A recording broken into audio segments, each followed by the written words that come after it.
Hey there, awesome physics students. Let's talk about circular motion and the forces that are involved in moving in a circle. So a quick review, if you recall uniform circular motion, that is when you're moving in a circle at constant speed. If we look at two velocities that are right next to each other, here I'll have my initial velocity and here's my final velocity. If we want to know the direction of the acceleration is the change in velocity vector over time. So we need to know the change in velocity vector. So if we look at the final velocity here, and then I take the negative of the initial velocity, so final minus initial, I look at the change in velocity, it points that way, which means that the acceleration vector must point towards the center of the circle. So you probably recall this. To do that, the net force must also point towards the center of the circle, because remember, with Newton's second law, the net force, which is the sum of the forces, is equal to mass times acceleration. So these two must always point in the same direction. Okay, so let's think of a common example that you've probably experienced several times. If you're driving in a car through a series of hills, as you go up the top of a hill and you go over the crest of that hill, you feel kind of funny in your tummy, right? Really what's happening there is that funny feeling is coming from your vestibular system in your inner ear. And your vestibular system is saying, I'm experiencing some acceleration. Well, you're traveling in a circle here, right? And the center of the circle is down, so the acceleration points down, which means the net force must point down. So what are the forces on you at that moment here? Well, there's the gravitational force down, and then there's the normal force up. And remember that the normal force, if you were sitting on a scale, the normal force would be the same as the scale reading. That's your apparent weight. So the normal force is telling you about your apparent weight. For you to have a net force down, that means that the gravitational force must be actually larger than the normal force. So the gravity must be winning in that case for you to have an acceleration towards the center of the circle. At the bottom here, let's again think about the forces acting on you. There's the normal force, and then there's the gravitational force again, and you're traveling in a circle here, and the center of the circle is up in this case, so the acceleration must point up, and that means the net force must point up. If in that case, then the normal force must be larger than your gravitational force. And so if you looked at the scale, if you were sitting on one in the car, then that scale would read larger than your real weight. That's your apparent weight would be larger. And you know that when you're driving in a car and you go down to the bottom, you feel kind of pressed into your seat, right?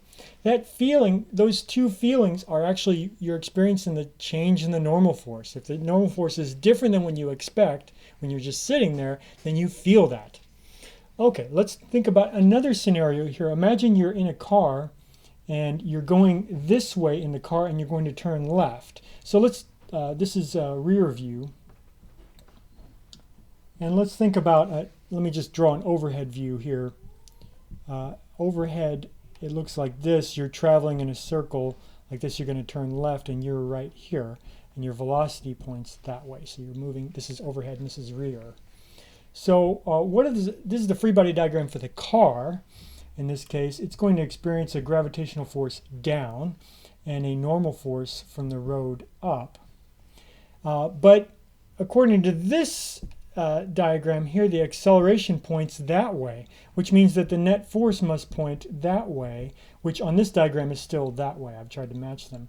So I need a force to keep me in the center of the pointing towards the center of the circle, or accelerating towards the center of the circle, or a center pointing force, so-called centripetal force. I don't like to use that word because it just means the force that points towards the center of the circle. And it's not a special force on its own. It just means, literally, the force that points towards the center of the circle.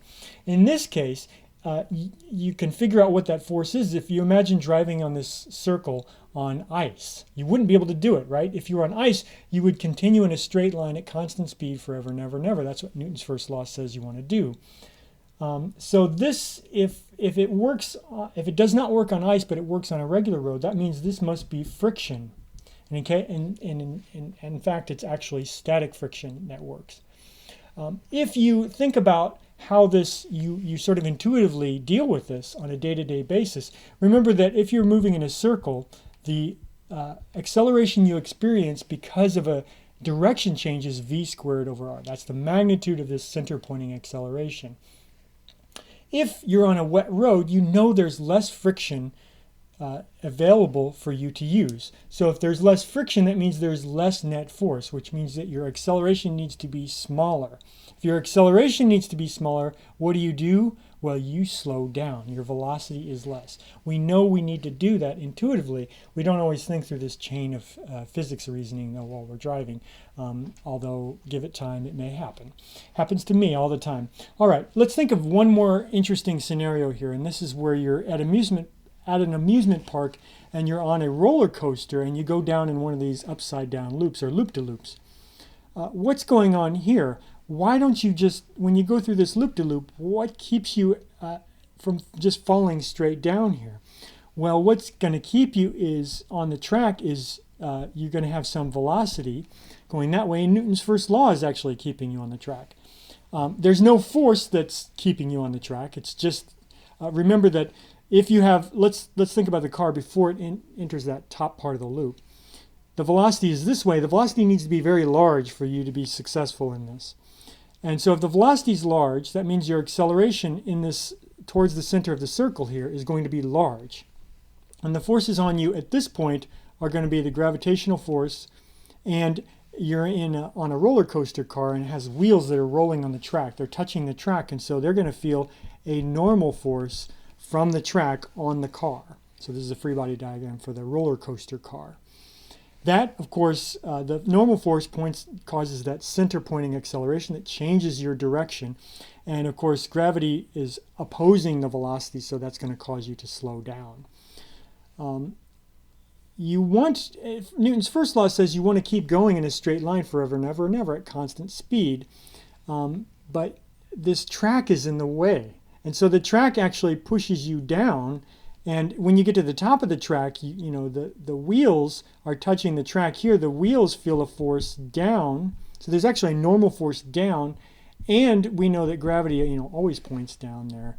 And so actually the normal force and gravity at this point are both helping to provide that center pointing acceleration because, of course, your acceleration, again, points towards the center of the circle. You're seeing a theme at this point. All right, so if you don't go through this loop fast enough, then your acceleration will be small, and in fact you need your acceleration to be bigger than g at the top of this loop. And the reason is that you need to be touching the track to have some margin of safety for engineering standards. You need to have a margin of safety. You need to be touching the track, so you need to have a normal force. And that means that your net force needs to be larger than just gravity alone, which means the acceleration needs to be bigger than the free fall acceleration, what you would experience if gravity alone were acting. So this brings in an interesting final case here. What do you get when you go to an amusement park? Well, what you're really doing is you're buying accelerations, right? You see there's an acceleration when you come down this steep hill. You feel that in your vestibular system. You feel an acceleration when you go through this loop-to-loop. You again feel that in your vestibular system. Even if you do something mundane like go on a Ferris wheel ride, you're going in a circle, you're feeling some smaller acceleration experienced by your vestibular system. All the rides that you can think of, they always involve some kind of circular motion or acceleration of some kind. So you're really paying for acceleration. All right, so hopefully these examples help you understand how the forces are providing that center pointing acceleration in different scenarios that are very useful. All right, see ya.